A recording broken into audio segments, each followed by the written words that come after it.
જય દ્વારકાધીશ મિત્રો. તો જો આજે 24 માર્ચ છે, 24 તારીખ છે ને ઘઉં વાઢવાનું ચાલુ છે.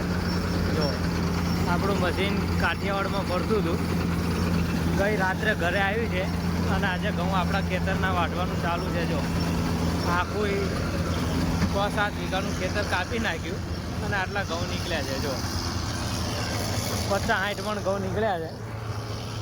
જો આ 6-7 વીઘા જેવું ખેતર કાપ્યું. કઈ ઉતારામાં વીઘે 10 મણિયા જેવા ઉતારા છે, ઘઉંમાં કંઈ છે નહીં. અને એમાં આ ઉપરના ખાલા છે એમાં તો બિલકુલ વધારે પડતું ખડ જ છે. જો એટલે આ વખતે ઘઉંમાં કાંઈ ઉતારા નથી. વીઘે 10 મણિયા પરાયણ ઘઉં નીકળે છે. ઘઉં કાપવાનું ચાલુ છે. એક બાજુ આ જો આગાહીવાળા રોજને રોજ સમય વધારતા જાય છે અને વાદળા ચાલુ થઈ ગયા છે આવવાના. એક વખત તો વરસાદ પડી પણ ગયો થોડો ઘણો, એને નુકસાન નથી કર્યું.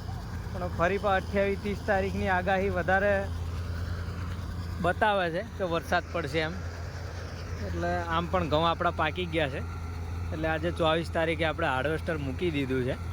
જે પાકે જે થાય એ લઈ લેવાના છે. વીઘે 10-12 માણ જેવા નીકળે છે. આપણે વધારે ઘઉં નથી પણ 20 વીઘા જેવા ઘઉં કર્યા છે બધાય થઈને. તો ખાવાના 200 મણ જેવા ઘઉં થઈ જશે. જો બીજું કંઈ વધારે આ વર્ષમાં ઘઉંની ખેતીમાં નથી.